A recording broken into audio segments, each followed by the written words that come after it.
Chapter 3। रिश्तन का जाल।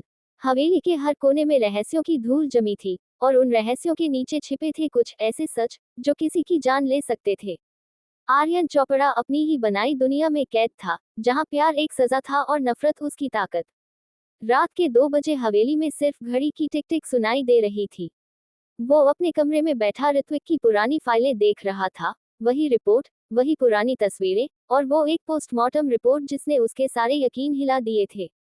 Traces of external force on break pipe detected. वो लाइन उसके दिमाग में गूंजती रही।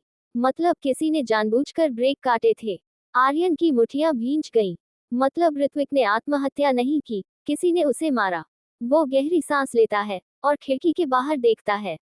बारिश हो रही है, जैसे आसमान भी किसी गुनाह की गवाही दे रहा हो। क्रेसेंट मून दृश्य 1। साजिश की शुरुआत। अगली सुबह हवेली में अनाया अपने काम के लिए तैयार हो रही थी। वो आर्यन से दूर रहना चाहती थी, पर किस्मत ने जैसे हर बार उसे वहीं ला खड़ा किया जहां वो नहीं जाना चाहती। जब वो नीचे उतरी, आर्यन पहले से नाश्ते की टेबल पर था। सूट, टाई, कॉफी, सब कुछ परफेक्ट। पर उसकी आंखों में कुछ और था। कुछ ऐसा जो डर और सवाल दोनों पैदा कर रहा था। Good morning, Mrs Kapoor. उसने ठंडी मुस्कान दी। अनाया चुप रही, पर फिर भी बैठ गई। दोनों के बीच सन्नाटा था, इतना गहरा कि हवा भी रुक गई। कुछ सेकंड बाद आर्यन बोला, तुम्हें ऋत्विक के बारे में कुछ और जानना है? अनाया ने उसकी तरफ देखा। क्या मतलब? आर्यन ने अखबार मेज पर रखा। मतलब ये कि जो तुमने सुना, वो पूरी सच्चाई नहीं थी। अनाया की सांसें रुक गईं। क्या कहना चाहते हो? आर्यन झुककर बोला, वो रात जब हादसा हुआ था, ऋत्विक अकेला नहीं था। क्या वो किसी से मिलने गया था, किसी महिला से? अनाया की आंखें चौड़ी हो गईं। कौन थी वो? आर्यन ने रहस्यमयी लहजे में कहा। यही तो पता लगाना है, और शायद वही इस पूरी कहानी की असली गुनहगार है। फायर दृश्य 2। कपूर फाउंडेशन की छाया। ऑफिस में उस दिन माहौल बहुत अलग था। कपूर फाउंडेशन और अनमोल ग्रुप के मर्जर के बाद दोनों टीम्स एक साथ बैठी थी। मीडिया बाहर इंतजार कर रही थी। क्या चोपड़ा और कपूर परिवार में फिर से रिश्ता जुड़ रहा है? रिपोर्टर्स सवालों की बौछार कर रहे थे। अनाया मुस्कुराकर बोली, हमारा रिश्ता सिर्फ काम का है। आर्यन ने माइक उठाया और ठंडी हंसी के साथ कहा, कभी कभी काम ही सबसे गहरा रिश्ता होता है। सब हंस दिए, लेकिन उनकी निगाहों में जैसे कोई अदृश्य जंग चल रही थी। जब मीटिंग खत्म हुई, अनाया अपने केबिन में गई। वहां एक लिफाफा रखा था, बिना नाम का, बस उस पर लिखा था, फॉर यू। उसने खोला। अंदर एक फोटो थी। फोटो में ऋत्विक था, और उसके साथ एक औरत, जो पीछे से दिख रही थी, पर चेहरा नहीं दिख रहा था।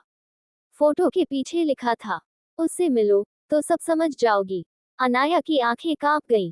वो बाहर निकली, और उसी वक्त आर्यन अंदर आ गया। कहीं जा रही हो? नहीं, बस थोड़ा बाहर। आर्यन मुस्कुराया, सावधान रहना, अनाया। अब हर चेहरा सच्चा नहीं होता। वो उसकी तरफ देखती रही। और तुम्हारा चेहरा, आर्यन, वो किस रंग का है? आर्यन कुछ पल चुप रहा, फिर बोला, मेरा चेहरा वो है जो तुम देखना चाहो। दृश्य 3। भूल भुलैया। अनाया उसी शाम उस फोटो में दिखे पुराने बंगलों के पते पर पहुंची। दरवाजे पर पुराना नेम प्लेट था, मीरा एस कपूर। वो चौंक गई। मीरा, ऋत्विक की पूर्व पर्सनल असिस्टेंट, जो 3 साल पहले अचानक गायब हो गई थी।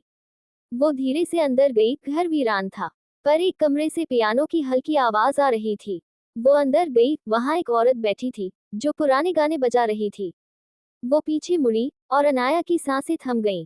मीरा। मीरा हल्के से मुस्कुराए। इतने साल बाद भी तुम वही सवाल लेकर आए हो। तुम उस रात ऋत्विक के साथ थी। मीरा की आंखों में आंसू आ गए। हाँ, लेकिन मैंने कुछ नहीं किया। तो फिर हादसा कैसे हुआ? मीरा ने गहरी सांस ली।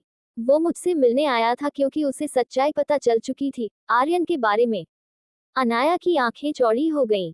क्या सच्चाई? वो कि आर्यन ऋत्विक के खिलाफ काम कर रहा था। वो कंपनी के सारे शेयर अपने नाम करवाना चाहता था। उस रात दोनों में झगड़ा हुआ, और फिर। मीरा रुक गई। अनाया ने उसका हाथ पकड़ा। बोलो, मीरा, फिर क्या हुआ? मीरा की आंखों में दर्द था। फिर गोली चली। गोली? हाँ, और मैंने सिर्फ आर्यन को वहां से भागते देखा। अनाया पीछे हट गई। नहीं, ये झूठ है। मीरा रोने लगी। तुम जो चाहो मानो, लेकिन वो सच्चाई थी। अनाया वहां से भागी। दिल धड़क रहा था, दिमाग घूम रहा था। दृश्य 4, सामना। हवेली पहुंचते ही उसने आर्यन को कॉल किया। मुझे तुमसे अभी बात करनी है। बोलो। अनाया। नहीं। आमने सामने। आर्यन छत पर खड़ा था जब अनाया वहां पहुंची। चांदनी में दोनों आमने सामने खड़े थे। क्यों किया तुमने ये सब? उसने चिल्लाया। आर्यन हैरान, क्या किया मैंने? ऋत्विक की मौत। तुम वहां थे उस रात, मीरा ने देखा तुम्हें। आर्यन की मुस्कान गायब हो गई। मीरा, उसने धीमे से कहा। तो उसने मुंह खोल दिया। मतलब तुम मानते हो? नहीं। आर्यन ने गहरी सांस ली। मैं वहां था, लेकिन मैंने कुछ नहीं किया। वो पहले से टूटा हुआ था, और जब मैंने उसे रोकने की कोशिश की, वो गोली खुद चली। अनाया कांप गई। तुम झूठ बोल रहे हो। आर्यन धीरे से बोला। झूठ में नहीं। वो बोल रही है। क्योंकि मीरा ही थी जिसने ब्रेक वायर काटे थे। अनाया चुप हो गई। क्या? हाँ। आर्यन बोला। वो ऋत्विक से प्यार करती थी, लेकिन जब उसे तुम्हारे और उसके रिश्ते के बारे में पता चला, तो उसने सब बर्बाद करने की ठान ली। तो उसने। हाँ, उसी ने वो सब किया, और अब वो तुम्हें मेरे खिलाफ इस्तेमाल कर रही है। अनाया की आंखें भर आईं। मैं किस पर भरोसा करूं? आर्यन। वो धीरे से उसके पास आया। बस एक बार अपने दिल से पूछो, क्या मैं वो कर सकता हूँ? दोनों एक दूसरे को देखते रहे। बरसती बारिश, टूटती भावनाएं और अनकही सच्चाइयां बीच में तैर रही थी। दृश्य 5, खेल गहराता है। अगली सुबह मीरा गायब थी। उसका घर खाली पड़ा मिला, और दीवार पर खून से लिखा था। सच्चाई कभी छिपती नहीं। पुलिस आई, पर कोई सुराग नहीं मिला। अनाया और ज्यादा डर गई, क्या वाकई आर्यन निर्दोष है या वो सब कुछ प्लान कर रहा है? उसी शाम हवेली में बिजली चली गई। अंधेरे में किसी के कदमों की आहट हुई। अनाया नीचे आई, कोई नहीं था। फिर अचानक पीछे से किसी ने उसका मुंह दबाया। वो आर्यन था। शश, किसी को आवाज मत देना। क्या कर रहे हो तुम? तुम्हें बचा रहा हूँ। किससे? वो फुसफुसाया। उससे, जो अब हमारे बहुत करीब है। कौन? आर्यन ने उसकी आंखों में देखा और कहा। वो इंसान, जिसे तुम सबसे ज्यादा भरोसा करती हो। अनाया कांप गई। मतलब, कोई हमारा अपना? आर्यन ने हाँ में सिर हिलाया। इस हवेली में एक ऐसा चेहरा है जो हम दोनों को मिटाना चाहता है। क्लैपरबॉट सस्पेंस हुक चैप्टर एंड। बारिश फिर शुरू हो चुकी थी। आर्यन और अनाया दोनों हवेली के अंदर घूम रहे थे। हर कदम पर डर, हर आवाज पर शक। तभी ऊपर वाले कमरे से आवाज आई, टकराने की, गिरने की, और किसी के चिल्लाने की। दोनों दौड़े। दरवाजा खोला। वहां फर्श पर पड़ा था एक मोबाइल, और स्क्रीन पर आखिरी मैसेज चमक रहा था। Game over, Ariane. अनाया ने डर से आर्यन की तरफ देखा। वो बोला। नहीं। अनाया, अब खेल शुरू हुआ है। कैमरा धीरे धीरे पीछे हटता है। बाहर बिजली कड़कती है। हवेली के पीछे एक परछाई खड़ी है, वही जो ऋत्विक की मौत वाली रात देखी गई थी। कौन है वो रहस्यमयी शख्स? क्या आर्यन निर्दोष है या सबसे बड़ा खिलाड़ी? और अब अनाया किस जाल में फंस चुकी है? To be continued in chapter 4, वो कौन था? जहां सच्चाई के पर्दे उठेंगे, और प्यार, धोखे और नफरत का खेल नई दिशा लेगा।